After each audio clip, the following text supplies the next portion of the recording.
Good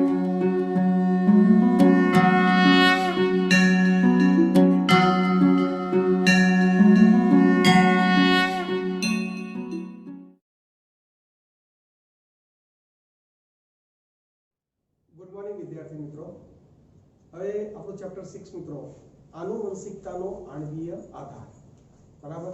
હવે આ જે ચેપ્ટર જે ખરું મિત્રો, એને અભ્યાસ કરતા મિત્રો આપણે એટલા પોઈન્ટ ઉપર આવ્યા કે જનીન દ્રવ્ય તરીકે RNA versus DNA versus protein, આ ત્રણ ટોપિકની આપણે એક જંગ છેડી હતી.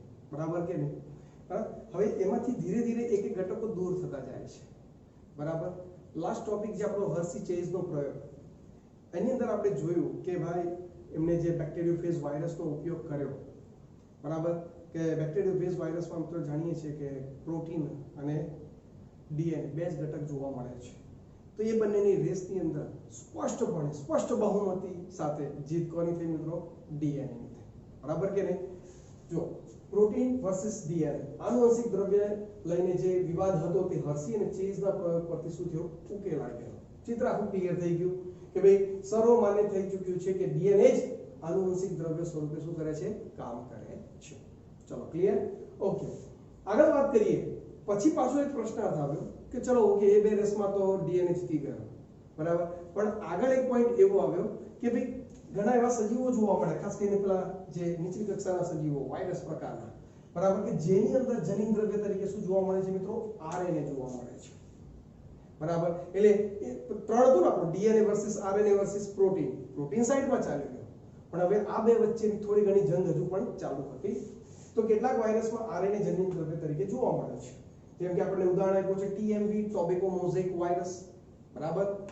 અને સાથે સાથે ક્યુબી બેક્ટેરિયોફેજ વાયરસ. તો આ બંને વાયરસના ઉદાહરણ છે. અને એની અંદર મિત્રો જનીન દ્રવ્ય તરીકે શું આવેલું છે? આરએનએ આવેલું છે. બરાબર. હવે શા માટે ડીએનએ ને પૂર્વ પ્રભાવી ઘટક તરીકે ગણવામાં આવે છે? તમે જુઓ મિત્રો, આગળથી આપણે જે શરૂઆત કરેલી ત્યારે આરએનએ ના ભાગમાં મિત્રો આપણે સંદેશાવાહક અને અનુકૂલકારક તરીકે ધ્યાનમાં લેતા હોઈએ છીએ.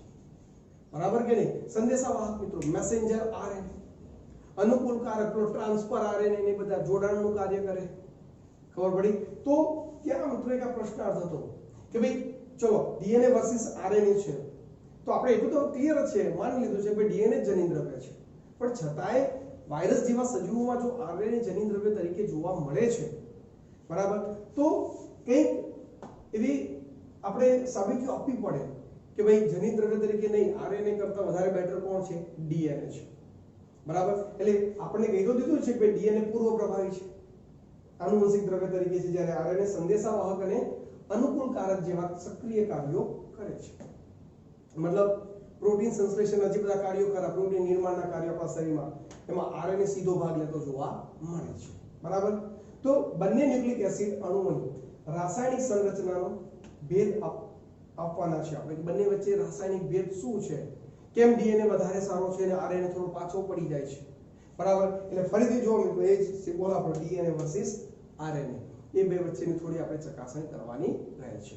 તો એના માટે મિત્રો ચાર એક મુદ્દાઓ નક્કી થયા કે ભાઈ જે ઘટક આ માપદંડોને સંતોષે એને જ જનીન દ્રવ્ય તરીકે 100% માન્યતા આપવામાં આવશે. બરાબર. ઓકે, હવે એ કયા કયા મુદ્દાઓ છે? પહેલો મુદ્દો કે ભાઈ તે પોતાના જેવી જ પ્રતિકૃતિ બનાવવા સક્ષમ હોવો જોઈએ. બરાબર. કે ભાઈ જે પણ ઘટક હોય, ચાહે ડીએનએ હોય કે આરએનએ, એની પાસે એટલી ક્ષમતા તો હોવી જોઈએ જે પોતાનું રેપ્લિકેશન કરી શકે, મતલબ કે સ્વયં જનન કરી શકે. અને જરૂરી હતું મિત્રો, તમે વિચારો આપણે એક કોષથી શરૂઆત કરેલી અને આજે 100 ટ્રિલિયન કોષો આપણી અંદર છે, તો એનો મતલબ દરેક કોષની અંદર એક સરખું જનીન દ્રવ્ય છે, તો એ સ્વયં જનન થવું જરૂરી હતું. બરાબર. બેવડાવવું જરૂરી હતું, પ્રતિકૃતિ રેપ્લિકેશન થવું જરૂરી હતું. તો પહેલો તો આ જે મુદ્દો છે, આ માપદંડ જે ખરો એને આપણે એમ કહી શકીએ કે સંલગ્ન થવું જોઈએ છે, ડીએનએ અને આરએનએ. બરાબર. અને હા મિત્રો, બંને ઘટક રેપ્લિકેશન કરી શકે છે. બરાબર. આગળ તે રાસાયણિક રીતે અને રચનાત્મક રીતે સ્થાયી હોવું જોઈએ. રાસાયણિક રીતે અને મિત્રો શું? રચનાત્મક રીતે. બરાબર. હવે ધારો કે ઉંમર બદલાતી હોય, જેમ કે બાળક જન્મે છે, બરાબર, તરુણાવસ્થાએ પહોંચે, પુખ્તાવસ્થાએ પહોંચે, વૃદ્ધાવસ્થાએ પહોંચે, તો એ બધા સ્ટેજ જે ખરા એની અંદર પછી એ જનિત દ્રવ્યમાં ફેરફાર નહીં થવા જોઈએ, બરાબર ને? એટલે રાસાયણિક રીતે અને રચનાત્મક રીતે કેવું હોવું જોઈએ? સ્થાયી હોવું જોઈએ, બરાબર? ઓકે, એટલે આગળ આપણે ડીએનએ અને આરએનએ નું કમ્પેરિઝન કરીશું, પહેલા મુદ્દાઓ સમજી લઈએ. ત્રીજામાં શું કહે છે? ઉદ વિકાસ માટે જરૂરી ધીમા ફેરફારો માટેની તક પૂરી પાડી શકે તેવો પણ હોવું જોઈએ. મિત્રો, ઉદ વિકાસ આજે સૌથી મોટો જે ટોપિક જે ખરો, બરાબર, કે ભાઈ પૃથ્વી પર આજે આટલા કરોડોની સંખ્યામાં જે સજીવો વસવાટ કરી રહ્યા છે, સૂક્ષ્મ કણથી લઈને મહાકાય કદના, બરાબર, તો સીધી વસ્તુ છે, બધા સજીવો પૃથ્વી પર એક સાથે નથી આવ્યા, બરાબર, એક પછી એક વાતાવરણના ફેરફારો થતા ગયા અને પૃથ્વી ઉપર નવા નવા સજીવો શું થયા? આવતા ગયા છે. તો સીધી વસ્તુ છે કે જનિત દ્રવ્યમાં ફેરફાર થાય તો જ આપણને ઉદ વિકાસ ક્રમ થતો જોવા મળે છે, જેને મ્યુટેશન મિત્રો એક પ્રકારે વિકૃતિ, નાની મોટી વિકૃતિ થાય, નવા સજીવો શું થાય? નિર્માણ થતું જોવા મળે છે. તો ઉદ વિકાસ વાળા મુદ્દાને પણ એ સારી રીતે માપદંડમાંથી એ ઘટક પસાર થવો જોઈએ, મતલબ કે પરફેક્ટ રીતે. ચોથો મુદ્દો, મેન્ડેલિયન લક્ષણોના રૂપમાં તે પોતાની જાતે અભિવ્યક્ત થઈ શકતું હોવું જોઈએ. મેન્ડેલિયન લક્ષણ મિત્રો, પેઢી દર પેઢી, મેન્ડલ શું કહેતા? પેઢી દર પેઢી લક્ષણો વારસાગત પિતૃઓમાંથી ક્યાં સંતતિમાં જે ઉતરી આવે છે. મેન્ડલ તો એને કારક કહેતા, પણ પછી તો ક્લિયર થયું કે જનીન છે, બરાબર. ક્યાં આવેલો છે? તો કે રંગસૂત્રો ઉપર આવેલા છે, અને બધા ક્યાં છે? કે કોષના કોષ કેન્દ્રમાં છે, બરાબર. અને જે પ્રજનન કોષ દ્વારા, જન્યુઓ દ્વારા પિતૃઓમાંથી ક્યાં ઉતરી આવે? સંતતિમાં ઉતરી આવે, અને એમના લક્ષણો પિતૃઓના જાળવી રાખે છે. ખ્યાલ આવી ગયો?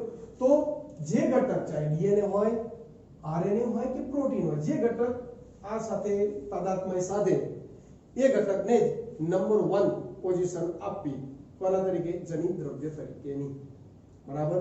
એક મુદ્દો અહીંયા મિત્રો આપણે જોઈ લઈએ. જો કોઈ બેઝ જોડ અને પૂરકતા સિદ્ધાંતને ધ્યાનમાં રાખીને પરીક્ષણ કરે છે ત્યારે તેને જોવા મળશે કે બંને ન્યુક્લિક એસિડ ડીએનએ અને આરએનએ દ્વિકૃતિ એટલે કે ડુપ્લિકેશન થવાની ક્ષમતા ધરાવે છે.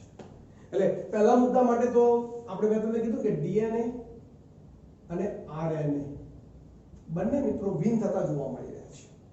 બંને આપણે ડુપ્લિકેશન મતલબ કે દ્વિકૃતિ કરવાની ક્ષમતા, પ્રતિકૃતિ બનાવવાની ક્ષમતા એ બંને પાસે છે, બરાબર. ડીએનએ પણ બનાવી શકે છે અને આરએનએ પણ બનાવી શકે છે, બરાબર કે નહીં? કોઈ અત્યારે વાયરસનો જ પ્રકોપ, એક વાયરસ આપણા શરીરમાં જાય છે, ખોરાક વાટી જાય કે શ્વાસ વાટી જાય, પણ એની અસંખ્ય હજારો કરોડોમાં નકલ તૈયાર થાય છે. તો એની પાસે પણ રેપ્લિકેશન થવાની, પ્રતિકૃતિ બનાવવાની ક્ષમતા, ડુપ્લિકેશન પામવાની ક્ષમતા એની પાસે પણ છે અને ડીએનએ પાસે પણ છે. પરંતુ એક ઘટક આ રેસમાંથી સીધો ત્યાં બહાર નીકળી જાય છે મિત્રો. કોણ? તો કે પ્રોટીન. શું કહે છે? જુઓ, સજીવ તંત્રમાં અન્ય અણુઓની જેમ કે પ્રોટીન ઉપરના માપદંડને પૂર્ણ કરવા માટે કેવો છે? અસફળ છે. મતલબ આ માપદંડોને પ્રોટીન પ્રોપર ન્યાય આપી શકતો નથી, બરાબર. કારણ કે પહેલો જ ઘટક મિત્રો ડુપ્લિકેશન થવું, પ્રતિકૃતિ બનાવવી, પ્રોટીન પ્રતિકૃતિ બનાવતો નથી, બરાબર. એટલે પહેલા જ મુદ્દામાંથી જ પ્રોટીન બહાર નીકળી જાય છે. અને આમ બી આપણે મિત્રો હર્શી ચેઝના પ્રયોગ ઉપરથી અભ્યાસ તો કરી જ ગયા છીએ કે ભાઈ પ્રોટીન આનુવંશિક દ્રવ્યની સાબિતી આપવામાં શું છે મિત્રો? નિષ્ફળ જતો ઘટક કહી શકાય છે. એટલે પ્રોટીન હવે આપણે ધ્યાનમાં લેવાનો નથી. આપણે હા ક્લિયર છે કે જનિત દ્રવ્ય તરીકે ડીએનએ છે, તો શા માટે ડીએનએ છે? આરએનએ કેમ થોડું પાછળ રહી જાય છે, બરાબર? તો એવા જ મુદ્દા મિત્રો, આ જે 4 પોઈન્ટ છે એવા જ મુદ્દાઓ બુકની અંદર આપણને વાક્ય રચનાઓ સાથે આપેલા છે. તો આપણે આ 4 મુદ્દાઓને બુકની વાક્ય રચના સાથે જ ચર્ચા કરવી છે કે જેથી આ થિયરિકલ એક લાંબો ટોપિક છે કે જે તમારા દરેકે દરેક પોઈન્ટ ક્લિયર થઈ જાય. ક્લિયર છે દરેકને? ખ્યાલ આવી ગયો? હવે વિદ્યાર્થી મિત્રો, લાસ્ટ આપણે ચર્ચા કરી કે ભાઈ પ્રોટીન તો રેસમાંથી બહાર નીકળી ગયો, પરંતુ આ જે 4 મુદ્દાઓ છે એને જે પ્રોપર એ માપદંડોને પરફેક્ટ રીતે મેચ થાય એ વધારે જનિત દ્રવ્ય તરીકે સ્થાયી આપણે એને માનશું. તો પહેલું તો એક પોઈન્ટ તો ક્લિયર થઈ ગયો. બીજો પોઈન્ટ હતો કે રાસાયણિક રીતે અને રચનાત્મક રીતે બરાબર કેવું હોવું જોઈએ મિત્રો? સ્થાયી હોવું જોઈએ, બરાબર. તો એ મુદ્દાને બુકની રીતે બહુ સરસ રીતે આપણને અહીંયા સમજાવવાનો પ્રયત્ન કર્યો છે, બરાબર. તો એને આપણે સમજીએ. શું કહે છે? જુઓ, આનુવંશિક પદાર્થ એટલો સ્થાયી હોવો જોઈએ કે જે જીવન ચક્રની વિવિધ અવસ્થાઓ અને ઉંમર અથવા સજીવની શારીરિક ક્રિયાના પરિવર્તન થવા છતાં પણ તેમાં કોઈ પરિવર્તન થવું જોઈએ નહીં. ખ્યાલ આવે છે કે નહીં? બરાબર. ધારો કે એ સ્થાયીપણું એનામાં એટલું હોવું જોઈએ કે ઉંમર સાથે એક તો બદલાવ ન જોઈએ. મેં પહેલા જ વાત કરી, બાળક જન્મ લે, તરુણાવસ્થા, પુખ્તાવસ્થા, વૃદ્ધાવસ્થાએ પહોંચે તો પણ એની અંદર જનીન દ્રવ્ય એક સરખું અભિવ્યક્તિ દર્શાવતું હોવું જોઈએ. બરાબર. આગળ વાત કરીએ એટલે ઉંમરની વાત આવી ગઈ. બરાબર. સજીવની શારીરિક ક્રિયાઓ, મિત્રો શારીરિક ક્રિયાઓમાં પણ એવું ના હોય કે ધારો કે ઘણીવાર ઋતુ વાઇઝ શિયાળો છે, ઉનાળો છે, ચોમાસું છે, કોઈ વર્ષોથી ઇન્ડિયામાં જ રહેતું હોય ને પછી અચાનક જ ફોરેન કન્ટ્રીઓમાં એને જ્યાં ખૂબ જ ઠંડી વધારે છે અથવા તો ખૂબ જ ગરમી વધારે છે, બરાબર, તો એવી સ્થિતિમાં એવી પરિસ્થિતિઓમાં એ રહેવા જાય છે તો એની અંદર એ જનીન દ્રવ્યમાં ફેરફાર નહીં થવા જોઈએ, એ સ્થાયી રહેવું જોઈએ. ખ્યાલ આવે છે કે નહીં? બરાબર. એની અભિવ્યક્તિ જળવાઈ રહેવી જોઈએ. તો એમાં કોઈ પણ પ્રકારનું પરિવર્તન ન થાય તો એ વધારે જનીન દ્રવ્ય તરીકે બેટર રીતે કામ કરી શકે છે. બરાબર. એનું ઉદાહરણ અહીંયા બહુ સરસ મજાનું આપણને સમજાવેલું છે આનુવંશિક દ્રવ્યોનું સ્થાયીપણા માટેનું. કે ભાઈ જનીન દ્રવ્યનો એકમાત્ર ગુણધર્મ છે જે ગ્રિફિથના રૂપાંતરણ સિદ્ધાંતથી સ્પષ્ટ થઈ જાય છે. મિત્રો યાદ કરો ગ્રિફિથ, બરાબર, આર સ્ટ્રેન અને એસ સ્ટ્રેન, બરાબર, કે R2 અને S3 જે બેક્ટેરિયાનો યુઝ કરેલો, બરાબર. હવે S3 જે બેક્ટેરિયા હતા મિત્રો, બરાબર, એને જ્યારે મૃત કરે છે, ગરમ પાણીમાં ઉકાળે છે ત્યારે બેક્ટેરિયા શું થયા? મૃત પામેલા હતા. બરાબર. એટલે સીધી વસ્તુ છે કે જ્યારે મૃત પામે હશે ત્યારે એના ડીએનએ છૂટા પડી ગયા હશે. પરંતુ જેવું ટેમ્પરેચર ડાઉન થયું, R2 બેક્ટેરિયાના સંપર્કમાં આવ્યો એટલે તરત જ એના જનીન દ્રવ્યના એના જે બે પોલિન્યુક્લિયોટાઇડ શૃંખલાઓ હતી એ સામસામે પાછી શું થઈ ગઈ? જોડાઈ ગઈ, કારણ કે પ્રતિસમાંતર હોય છે. મિત્રો ડીએનએ નો એક પ્લસ પોઈન્ટ છે ને કે બે શૃંખલાઓ છે, એક શૃંખલામાં એડેનિન છે તો સામે થાઇમિન હશે, ગ્વાનિન છે તો સામે સાઇટોસિન હશે. હવે આ શૃંખલાઓ કોઈ કારણસર નિર્બળ હાઇડ્રોજન બંધ તૂટી ગયા, બરાબર, બંને શૃંખલાઓ બીજાથી છૂટી પડી ગઈ, ટેમ્પરેચર વધી ગયું તો, પણ જ્યારે ટેમ્પરેચર નોર્મલ થાય એટલે પાછી જોડાઈ જશે, બરાબર કે નહીં? તો આ એને પ્લસ પોઈન્ટ છે જે સ્થાયીપણા માટે સૌથી મહત્વનો મુદ્દો સાબિત થાય છે. બરાબર. જો શું કહે છે? આનુવંશિક દ્રવ્યનો સ્થાયીપણું એ જનીન દ્રવ્યનો એકમાત્ર ગુણધર્મ છે જે ગ્રિફિથના રૂપાંતરણીય સિદ્ધાંતથી સ્પષ્ટ થાય છે કે ગરમીથી બેક્ટેરિયાનું મૃત્યુ થઈ જાય છે પરંતુ આનુવંશિક દ્રવ્યના કેટલાક ગુણધર્મો નષ્ટ થઈ શકતા નથી. S3 બેક્ટેરિયા મૃત્યુ પામેલા છતાં પણ એમાંથી જે પેલું તત્વ નીકળીને R2 માં ગયેલું તો R2 બેક્ટેરિયા કન્વર્ટ થઈ ગયા હતા શેમાં? S3 માં. બરાબર. તો એ જનીન દ્રવ્ય કે જેને ગરમીથી ડેમેજ થઈ ગયું હોવા છતાં બી નોર્મલ સ્થિતિમાં પાછું આવી ગયું તો આનાથી મોટું તો મિત્રો કોઈ સ્થાયીપણું દર્શાવી શકે નહીં. ચલો ક્લિયર છે? રેડી? ઓકે. સાથે સાથે શું કહે છે જુઓ, ડીએનએ માં પરિપ્રેક્ષ્ય પરથી એ વાત સારી રીતે સમજી શકીએ છીએ કે ડીએનએ બંને શૃંખલાઓ એકબીજાની કેવી છે મિત્રો? પૂરક હોય છે. બરાબર. જ્યારે ગરમીથી બંને શૃંખલાઓને અલગ કરવામાં આવે છે ત્યારે યોગ્ય પરિસ્થિતિ મળવાથી તે એકબીજા સાથે શું થાય? જોડાઈ જતા જોવા મળે છે. ચલો ક્લિયર છે મિત્રો? ખ્યાલ આવી ગયો? એટલે આ બાબતમાં એ ડીએનએ થોડો વધારે સક્ષમ કહી શકાય છે. રાઈટ? આગળ શું કહે છે? આરએનએ માં પ્રત્યેક ન્યુક્લિયોટાઇડ પર બીજા નંબરના કાર્બન ઉપર યાદ કરો મિત્રો OH સમૂહ આવેલો છે, બરાબર, જે પ્રતિક્રિયાશીલ સમૂહ જોવા મળે છે. તે આરએનએ ને અસ્થિર તથા સરળતાથી વિઘટિત થાય તેવું બનાવે છે. બરાબર. એટલે OH સમૂહ એવો ઘટક છે મિત્રો કે જેના કારણે ત્યાં કોઈ પણ ઘટક બીજો સમૂહ જોડાઈ શકે છે અને જે આરએનએ ના બંધારણમાં ચેન્જીસ લાવી શકે છે. અને એના બંધારણમાં ચેન્જીસ આવી ગયા તો એ સ્થાયી નહીં રહ્યો, કેવો બની ગયો મિત્રો? અસ્થાયી, અસ્થિર બની જતો કહી શકાય છે. બરાબર. અને એનું વિઘટન પણ થઈ શકે છે સરળતાથી. ચલો ક્લિયર છે? એટલા માટે એ રેસની અંદર આપણે જોઈએ મિત્રો તો આરએનએ આપણને થોડો વામણો સાબિત થતો હોય એવો દેખાઈ રહ્યો છે, એવું આપણે મિત્રો કહી શકીએ છીએ. ચલો ક્લિયર છે? Okay ready? એટલે આ મુદ્દો બી હવે આપણો જોઈ શકીએ છીએ કે રેસમાં કોણ આગળ નીકળે છે? ડીએનએ જ આગળ નીકળતો જોવા મળે છે. બરાબર. ઉદ વિકાસ માટે જરૂરી ધીમા ફેરફારો, મ્યુટેશન માટેની તક પૂરી પાડી શકે તેવો હોવો જોઈએ. તો મિત્રો જનીન દ્રવ્યમાં સામાન્ય ફેરફારો લાવવામાં પણ ડીએનએ આગળ નીકળી જાય છે. ચલો ક્લિયર? ઓકે. અને મેન્ડેલિયન લક્ષણોના રૂપમાં તે પોતાની જાતે અભિવ્યક્ત થઈ શકતું હોવું જોઈએ. બરાબર. તો જોઈએ આગળ કેટલાક મુદ્દાઓ મિત્રો શું કહે છે. હવે શું કહે છે જુઓ, આમ આરએનએ ઉદ્દીપકીય એટલે કે ઉત્પ્રેરકીય તરીકે પણ ઓળખાય છે. આથી તે પ્રતિક્રિયાશીલ બની આરએનએ ની સાપેક્ષે ડીએનએ રાસાયણિક દ્રષ્ટિએ ઓછો સક્રિય અને રચનાત્મક દ્રષ્ટિએ વધુ સ્થાયી હોય છે. બરાબર. એટલે આ મુદ્દાઓ જો મિત્રો ધીરે ધીરે ક્લિયર થતા ગયા કે ભાઈ આરએનએ ઓછો સ્થાયી છે પરંતુ વધારે સક્રિય છે. એટલે વધારે સક્રિય છે એટલે એને ઉત્પ્રેરકીય અથવા તો ઉદ્દીપકીય ઉત્સેચકીય તરીકે એ વધારે સારી રીતે કામ કરી શકે છે. પણ એ જનીન દ્રવ્ય તરીકે ઓછો સારું કામ આપી શકે. રીઝન કારણ કે એનામાં સ્થાયીપણું ઓછું છે. બરાબર. ઘટક સ્થિર હોવું જરૂરી છે. એ તો અસ્થિર છે. એના એક તો બીજા કાર્બન ઉપર OH સમૂહ આવેલો છે જેને અસ્થિરતા તરફ લઈ જતો હોય છે. બરાબર. જ્યારે ડીએનએ માં તો શું છે મિત્રો? ખ્યાલ આવે છે કે એક ઓક્સિજન ઓછો હતો, H હાઇડ્રોજન હતો ત્યાં. બરાબર. અને જેના કારણે ડીએનએ રાસાયણિક દ્રષ્ટિએ ઓછો સક્રિય છે. બરાબર. એ જલ્દી સક્રિયતા પણ દર્શાવતો નથી અને રચનાત્મક દ્રષ્ટિએ કેવું છે? વધારે સ્થાયી છે. બરાબર. આ કારણે બંને ન્યુક્લિક એસિડમાંથી ડીએનએ વધુ સારો આનુવંશિક પદાર્થ એટલે કે મટીરીયલ તરીકે ઓળખાય છે. બરાબર. એટલે આ રેસમાં આરએનએ થોડો પાછળ રહી જાય છે અને આગળ કોણ નીકળી જાય છે મિત્રો? ડીએનએ નીકળી જતો હોય છે. આગળ શું કહે છે? વાસ્તવમાં યુરેસિલ ના સ્થાને થાઇમિન હોવાથી તેમાં વધુ સ્થાયિત્વ પ્રાપ્ત થાય છે. મિત્રો આ પણ એક પ્લસ પોઈન્ટ છે. આરએનએ માં યુરેસિલ છે જ્યારે ડીએનએ માં શું છે મિત્રો?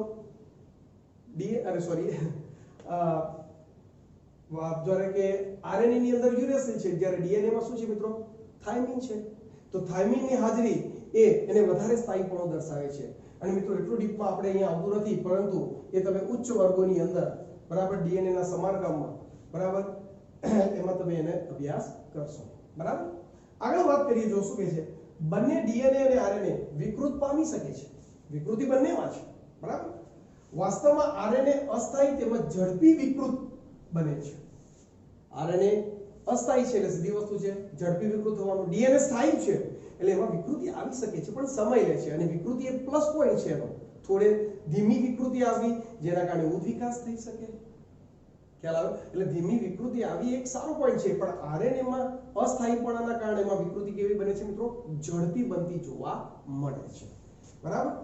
પરિણામ સ્વરૂપે આરએનએ જીનોમ અને ટૂંકી જીવન અવધિ ધરાવતા વાયરસ બરાબર અને ઝડપી વિકાસ અને વિકૃત પામી શકે છે. એટલે એના કારણે મિત્રો આરએનએ જીનોમ તરીકે મતલબ કે જનીન દ્રવ્ય તરીકે વાયરસ જેવા સજીવોમાં જોવા મળે છે કે જેમનું આપણે એમ કહી શકીએ કે ટૂંકું જીવન અવધિ ધરાવતા, જીવન ચક્ર એમનું બહુ ઓછા સમયનું હોય છે અને ઝડપી વિકાસ. મિત્રો વિકાસ ઝડપી. એક કોરોના વાયરસ શરીરમાં ચાલ્યો ગયો તો એની લાખો સંખ્યા થતા વાર લાગતી નથી. બરાબર. તો ઝડપી વિકાસ અને વિકૃત પામી છે. ચલો ક્લિયર છે? ખ્યાલ આવી ગયો? ઓકે. આગળ શું કહે છે? પ્રોટીન સંશ્લેષણ માટે આરએનએ સીધો જ સંકેતન કરી શકે છે. પ્રોટીન સંકેતન માટે આરએનએ સીધો જ સંકેતન કરી શકે છે. આપણે આગળ પેલો સેન્ટ્રલ ડોગ્મામાં જોઈ ગયા મિત્રો કે એની અંદર આપણે શું જોયેલું કે ભાઈ ડીએનએ મેસેન્જર આરએનએ અને એમાંથી શું બનતો મિત્રો? પ્રોટીન. મિત્રો આપણે અહીંયા પ્રત્યાંતન કહેતા અને આને મિત્રો કહેતા ભાષાંતર. યાદ છે કે નહીં? ભાષાંતરણ સેન્ટ્રલ ડોગમાં ભણી ગયા એટલે ક્લિયર હશે. તો આ પ્રોટીન જે બન્યું મિત્રો એ પ્રોટીન બનાવવામાં સીધો ભાગ કોણ લે છે? Messenger RNA, transfer RNA, ribosomal RNA. DNA સીધો ભાગ લઈ શકતો નથી. એટલે પ્રોટીન સંશ્લેષણના કાર્ય માટે ડીએનએ ને કોના પર આધાર રાખવો પડે? આરએનએ ઉપર આધાર રાખવો પડે છે. પરંતુ આરએનએ તો સીધો જ પ્રોટીન સંશ્લેષણની ક્રિયામાં શું કરી શકે છે? ભાગ લઈ શકે છે. ચલો ક્લિયર છે? જો શું કહે છે? પ્રોટીન સંશ્લેષણ માટે આરએનએ સીધો જ સંકેતન કરી શકે છે જેથી તે સરળતાથી લક્ષણ અભિવ્યક્ત કરી શકે છે. જો કે ડીએનએ ને પ્રોટીન સંશ્લેષણ માટે આરએનએ પર શું કરવું પડે? આધાર રાખવો પડે છે. પ્રોટીન સંશ્લેષણની બધી જ વ્યવસ્થા આરએનએ અંતર્ગત વિકસિત થાય છે. બરાબર. એટલે જનીન દ્રવ્ય તરીકે પરફેક્ટ કોણ છે મિત્રો? ડીએનએ છે. બરાબર. પરંતુ પ્રોટીન સંશ્લેષણના જો બધા કાર્યો કરવા હોય તો પ્રોટીન સંશ્લેષણના કાર્યો કરવા માટે ડીએનએ ને કોના પર આધાર રાખવો પડે છે? આરએનએ ઉપર આધાર રાખવો પડે છે. બરાબર. તો આના ઉપરથી એક ચિત્ર એવું ક્લિયર થયું મિત્રો કે ડીએનએ ની અંદર સ્થાયીપણું વધારે છે. બરાબર. અને એ પોતાનું બંધારણ જાળવી રાખે છે. ને સ્થાયીપણું કહી શકીએ. બરાબર. એમાં વિકૃતિ જલ્દી આવતી નથી. બરાબર, અને મેન્ડેલિયન લક્ષણોની અભિવ્યક્તિ સરળતાથી એ સાચવી રાખે છે, બરાબર, એની અંદર રિપેરનું કામ પણ બહુ ઝડપી થઈ શકે છે. આરએનએ મિત્રો કેવો છે?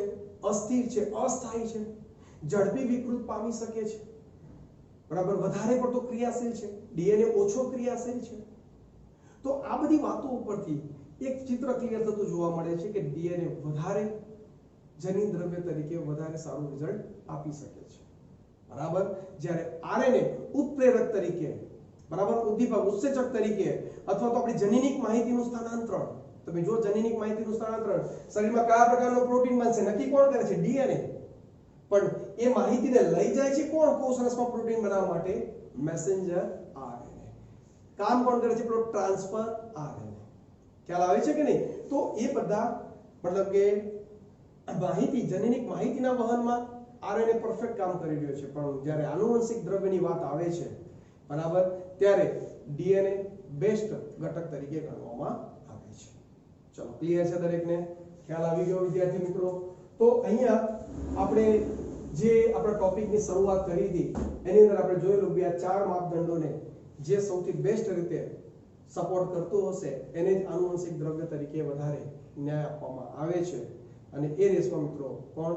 તો કે ડીએનએ વધારે સારી રીતે કાર્ય કરતો જોવા મળે છે, બરાબર. ઓકે, હવે મિત્રો આ ટોપિક થિયરિકલ જોવા જઈએ તો લાંબો ટોપિક છે, થોડું ધ્યાનથી 2-3 વાર વાંચજો. જ્યાં અટવાઓ ત્યાં વિડીયો રિવાઇઝ કરીને જોતા રહેજો, જેથી તમને આ ટોપિક સમજવામાં તકલીફ પડે નહીં. આશા રાખું કે દરેક વિદ્યાર્થીઓને આ ટોપિક ક્લિયર થઈ ગયો હશે. ઓકે.